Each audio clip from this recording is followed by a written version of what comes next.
All right, Wings fans, let's put it all together and make some bold predictions for this centennial season.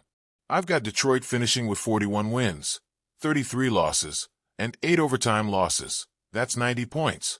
That puts them 5th in the Atlantic Division and just enough to sneak into the second wild card spot in the Eastern Conference. Why 90 points?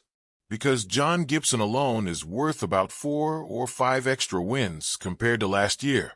Last season, the Wings dropped too many close games. Gibson gives them a chance in those one-goal battles. The key factors. Goaltending stability. Gibson doesn't need to be Vezina level. He just needs to be steady, and that will be enough to flip Detroit from almost to in. Penalty kill improvement. If Todd McClellan's systems can pull Detroit from dead last into even the middle of the pack, that's another handful of points in the standings. Simon Edvinsson's growth. If he takes that step into being a legitimate top 4 D-man, suddenly the Wings have a real 1-2 punch with him and Moritz Seider. Secondary scoring. If Marco Kasper and the middle 6 contribute consistently, teams can't just shut down Larkin and Raymond. The X factor. Here's the swing piece. Patrick Kane. If he stays healthy and plays even 75% of what we've seen in the past, Detroit's offense goes from streaky to dangerous.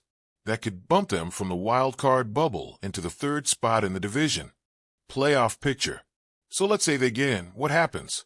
The likely matchup would be against Florida, Toronto, or Tampa in round 1. That's brutal for a team still learning to win big games. Do I see them winning a series? Probably not this year. But making it back to the postseason, in the 100th season of Red Wings hockey, would feel like a turning point. A statement that the rebuild is finally paying off. The alternative path. Now, let's be fair. If the penalty kill doesn't improve, if Gibson struggles, and if the middle 6 can't score, then we're looking at a record closer to 37 to 38 wins, low 80s in points, and a 10th straight season without playoffs. That's the nightmare scenario. So here's my bottom line. Best case scenario, Detroit hits 95 points, pushes for 3rd in the Atlantic, and ends the drought with momentum.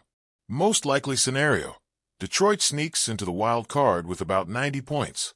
Worst case scenario, another year outside the playoffs, but with clear growth from Edvinsson, Kasper, and the young core. Either way, this season feels like a turning point for the Red Wings. The playoff drought is living on borrowed time. But what do you think? Do the Wings finally break through in year 100? Or are we stuck waiting for 2027? Drop your prediction in the comments. Hit that like button if you believe in Hockeytown. And don't forget to subscribe, because this season is going to be a wild ride.